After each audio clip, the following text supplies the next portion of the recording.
नमस्कार, India news Haryana देख रहे हैं आप। आपके साथ मैं हूं आयुष सूर्यवंशी। रुख करेंगे फटाफट खबरों की तरफ। कांग्रेस के अंदर की गुटबाजी, अंदरूनी विवाद है कि थमने का नाम नहीं ले रहा। राजस्थान में गहलोत पायलट के बीच चल रहा विवाद अब सरकार में हिस्सेदारी पर आ गया। सचिन पायलट पिछले 2 दिन से दिल्ली में है। कांग्रेस पार्टी उनकी मांगों को लेकर अभी मंथन मोड में नजर आ रही। जितिन प्रसाद के जाने के बाद पार्टी हाईकमान पर राजस्थान की रार को सुलझाने की पूरी कोशिश। अशोक गहलोत के मंत्रिमंडल में 9 पद खाली। इन पदों पर सचिन खेमे के अलावा 18 निर्दलीय। बसपा से कांग्रेस में आए विधायकों की नजर। कांग्रेस किसी को नाराज करने का जोखिम नहीं उठा सकती। सभी गुटों को संतुष्ट करना आसान नहीं, उसके लिए फॉर्मूला तलाशा जा रहा है। कई ऐसे विधायक भी हैं जो 6 से 7 बार जीत चुके हैं, उनकी भावनाओं का भी ख्याल रखना है। सचिन पायलट अशोक गहलोत के बीच चल रहे वर्चस्व के विवाद को सुलझाने की कमान खुद सोनिया गांधी ने अपने हाथ में ली। सचिन पायलट जल्द ही पार्टी महासचिव प्रियंका गांधी से मुलाकात करने वाले हैं। खबर यह भी है कि सचिन पायलट 9 में से लगभग 6-7 मंत्री पद चाहते हैं। सचिन चाहते हैं कि उनके विधायकों की अनदेखी न हो, उनको राजस्थान सरकार में एडजस्ट किया जाए। सचिन को कांग्रेस के राष्ट्रीय संगठन में कोई बड़ा पद मिल सकता है, उनको महासचिव बनाया जा सकता है। हालांकि सचिन ने साफ कहा कि पहले उनके खेमे के विधायकों की हो रही अनदेखी खत्म हो। पायलट ने संगठन में महासचिव पद लेने से इनकार किया, लेकिन कांग्रेस चाहती है कि वो दिल्ली आकर केंद्र की राजनीति में सक्रिय हों ताकि राजस्थान सरकार का संकट टले। पंजाब में सियासी उठापटक के बीच कोटकपुरा गोलीकांड में चल रही जांच की आज पूर्व सीएम प्रकाश सिंह बादल के घर तक पहुंची। एसआईटी ने पूर्व मुख्यमंत्री प्रकाश सिंह बादल को तलब किया। एसआईटी पूर्व सीएम बादल से 16 जून को पूछताछ कर सकती है। उनकी पेशी चंडीगढ़ में होगी या फरीदाबाद में, अभी फरीदकोट में, ये अभी तक तय नहीं किया गया। अगले साल होने वाले विधानसभा चुनाव से पहले से महत्वपूर्ण घटनाक्रम माना जा रहा है। इसी साल अप्रैल में पंजाब हरियाणा हाईकोर्ट ने कोटकपुरा गोलीकांड पर पेश की गई एसआईटी की जांच रिपोर्ट को रद्द कर दिया था। एसआईटी ने पूर्व मुख्यमंत्री प्रकाश सिंह बादल को समन भेज 16 जून को पेश होने को कहा। अक्टूबर 2015 में कोटकपुरा गोलीकांड हुआ था। उस वक्त प्रकाश सिंह बादल मुख्यमंत्री थे। करनाल सांसद संजय भाटिया ने पंजाब में अकाली दल बहुजन समाज पार्टी के गठबंधन को स्वार्थी बताया। कहा अकाली दल ने छोटी सी बात पर बीजेपी से गठबंधन तोड़ा। करनाल के श्री कृष्णा मंदिर में वैक्सीनेशन कैंप का आयोजन, जिसका निरीक्षण करने के लिए सांसद संजय भाटिया ने शिरकत की। सांसद ने डॉक्टर्स की टीम को प्रोत्साहित किया और कहा बीजेपी समाज सेवा में आगे रहती है। किसानों ने पृथला से विधायक हरियाणा वेयरहाउस के चेयरमैन नैनपाल रावत को वीटा मिल्क प्लांट को शिफ्ट करने के विरोध में ज्ञापन सौंपा। मांग की कि प्लांट को फरीदाबाद में ही रहने दिया जाए। विधायक नैनपाल रावत ने किसानों को आश्वासन देते हुए कहा कि वो मुख्यमंत्री से मिलकर प्लांट को यहीं पर रुकवाने की कोशिश करेंगे। जरूरत पड़ने पर ग्राम पंचायत से इसके लिए जमीन उपलब्ध कराई जाएगी। रावत ने कहा किसानों को और पशुपालकों के रोजगार पर प्लांट के जाने से फर्क पड़ेगा, इसलिए उनकी कोशिश होगी कि मुख्यमंत्री के सामने इस मांग को रखकर प्लांट को यहीं रुकवाएं। कैबिनेट मंत्री रणजीत सिंह चौटाला ने कहा कि कोरोना के मामले में यूपी, दिल्ली, राजस्थान समेत दूसरे राज्यों के मुकाबले हरियाणा की परफॉर्मेंस बेहतर। रणजीत सिंह ने कहा सीएम मनोहर लाल के नेतृत्व में सरकार ने कोरोना और ब्लैक फंगस पर कंट्रोल किया। सीएम मनोहर लाल ने कोरोना काल में 5 हलकों का दौरा कर स्वास्थ्य व्यवस्थाओं का जायजा लिया। कैबिनेट मंत्री रणजीत सिंह ने डबवाली में 500 लीटर प्रति मिनट ऑक्सीजन प्लांट का शिलान्यास ऑनलाइन किया। चौधरी देवीलाल विश्वविद्यालय के कार्यक्रम में भी रणजीत सिंह शामिल हुए। हरियाणा में बिजली संकट के सवाल पर बिजली मंत्री ने कहा कि हरियाणा में देर रात तूफान के कारण बिजली के खंभे टूटने के कारण समस्या हुई है, जल्द समाधान होगा। बिजली मंत्री रणजीत सिंह चौटाला ने कहा कि हरियाणा में बिजली की कोई कमी नहीं, प्रदेश में बिजली सरप्लस है। भिवानी में बारिश के बाद एसपी आवास के बाहर पानी भरा। जन स्वास्थ्य विभाग की काम को लेकर लोगों की नाराजगी।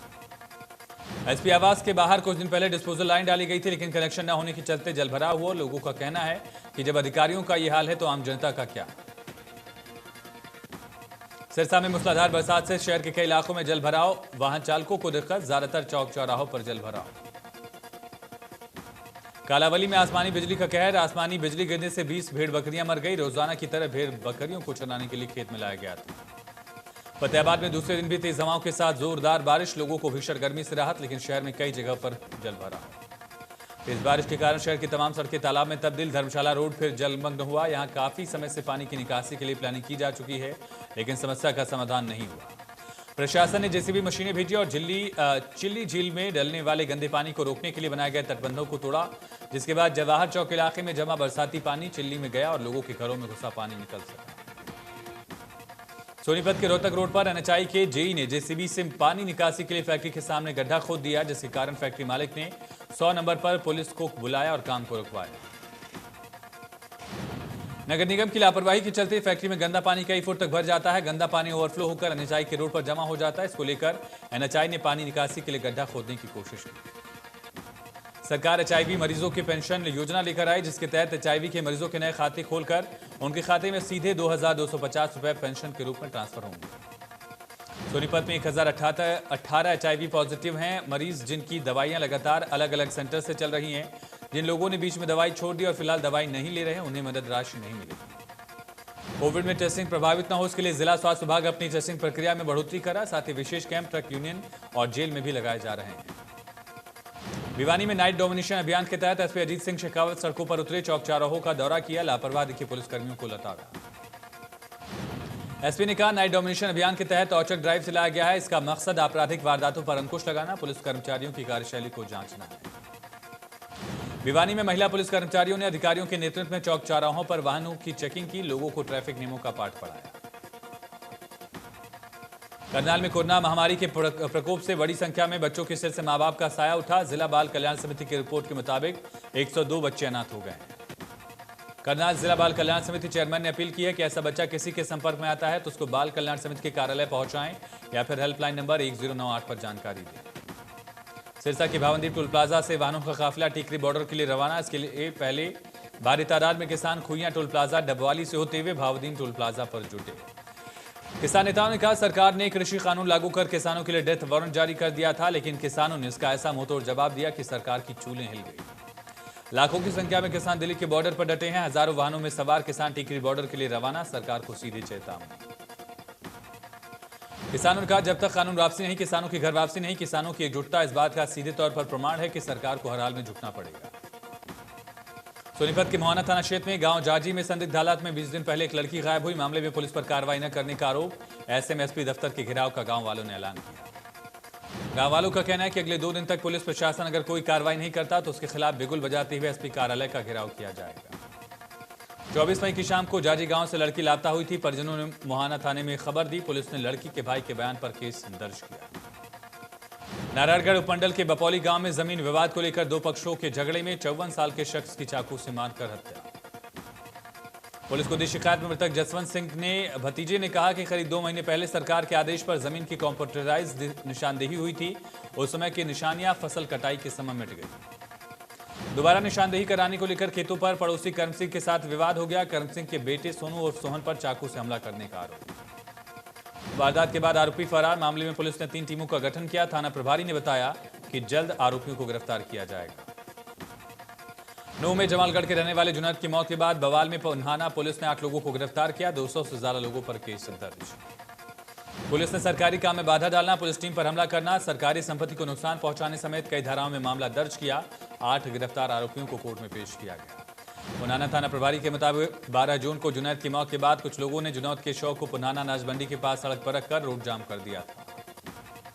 पलवल पुलिस ने एटीएम मशीन से 36,54,500 रुपए चोरी के मामले में 3 आरोपियों को गिरफ्तार किया। 24 घंटे में खुलासा कर आरोपी गिरफ्तार। पुलिस ने आरोपियों के कब्जे से 27 लाख रुपए की रकम बरामद की। आरोपियों को 2 दिन की रिमांड पर लिया है। पुलिस अधीक्षक दीपक गहलावत ने बताया कि 10 जून को उत्तम नगर नई दिल्ली निवासी मनमोहन सिंह ने शहर थाना में लूट की शिकायत दर्ज कराई। मामला 9 जून का बताया जा रहा है। टोहाना पुलिस ने ब्लाइंड मर्डर की गुत्थी सुलझाकर एक आरोपी को गांव सिंबल वाला से गिरफ्तार किया। आरोपी राजेंद्र ने बताया कि मृतक की बहनोई हरविंदर ने 20,000 रुपए में सुपारी दी थी। जीजा की हत्या करने के लिए साले ने प्लान बनाया था। पुलिस के मुताबिक लाभ सिंह को गला घोटकर मारने के बाद नहर में फेंक दिया। मामला 5 जून को पुलिस के सामने आया। अंबाला में अवैध शराब का धंधा जोरों पर, जिसको लेकर पुलिस को कामयाबी। अंबाला के मंडोर में शराब से भरे 2 ट्रक पकड़े गए।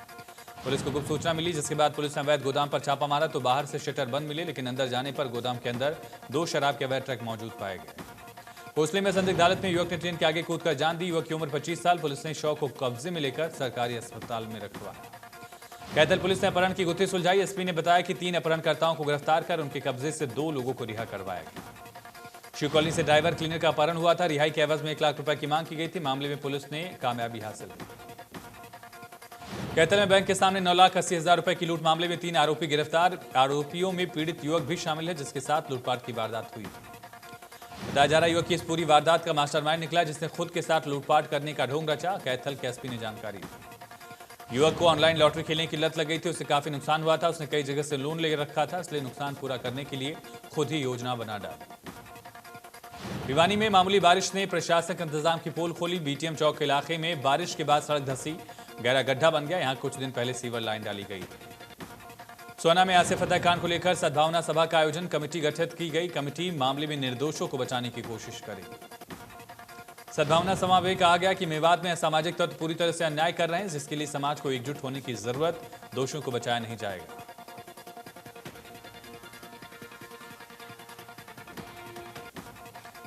बीजेपी विधायक संजय सिंह ने कहा कि मेवात में आपसी भाईचारे को बढ़ाने के लिए सद्भावना सभा का आयोजन, आसिफ हत्याकांड में निर्दोष लोगों को सजा नहीं मिल सकती। कुरुक्षेत्र में पीपली के पास नेशनल हाईवे पर दिल्ली से पंजाब की ओर जा रही सवारियों से भरी दो बस आपस में टकराई। एक बस पलटी जिसमें दर्जनों लोग घायल। 4 यात्रियों की हालत नाजुक, पीजीआई रेफर। बाकी लोगों को कुरुक्षेत्र के एलएनजेपी अस्पताल में भर्ती कराया गया। पुलिस मौके पर पहुंची।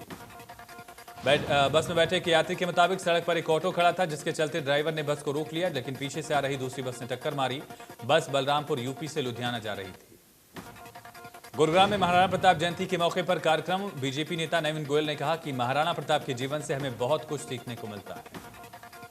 गोयल ने कहा, मेवाड़ के महाराणा प्रताप अपने पराक्रम और शौर्य के लिए पूरी दुनिया में मिसाल। नवीन गोयल ने सभी से आह्वान किया कि आने वाले 2 महीने में हर शख्स 5 पेड़ जरूर लगाए।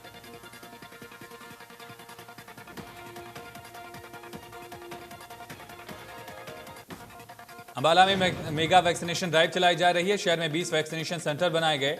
इनमें हरियाणा जनचेतना पार्टी लोगों के सहयोग के लिए पूरे तरीके से काम कर रही है।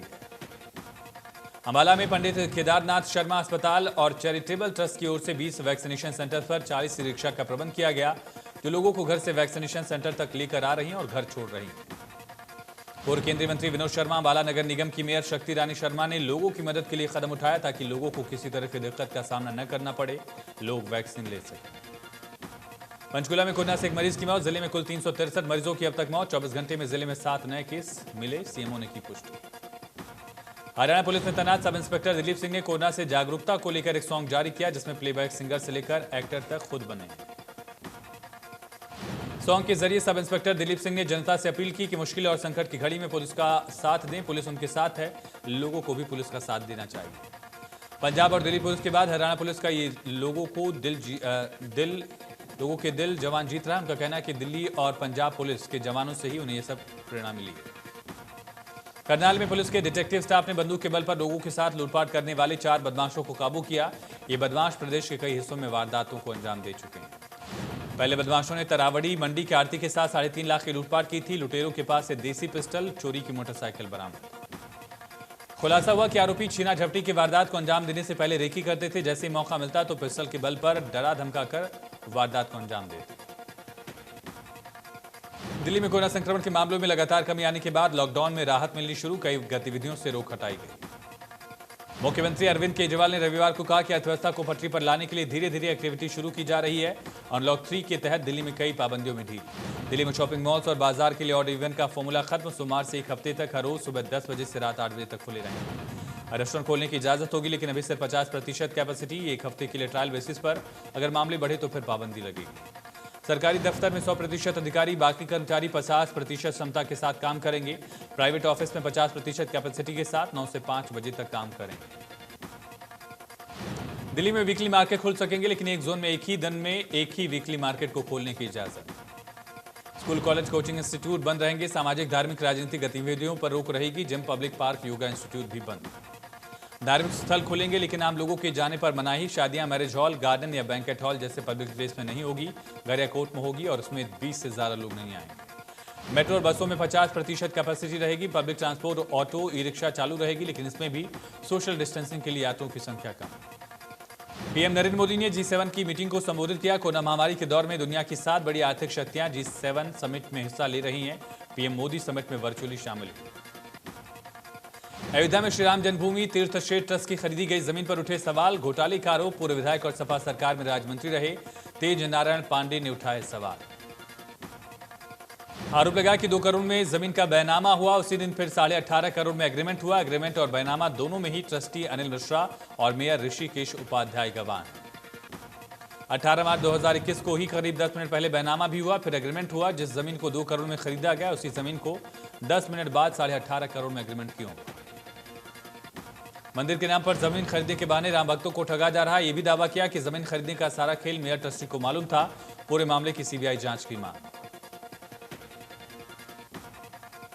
घोटाले के आरोपों पर मंदिर तीर्थक्षेत्र के ट्रस्ट चंपत राय ने कुछ भी बोलने से इनकार किया, सवालों को टालते हुए निकल गए।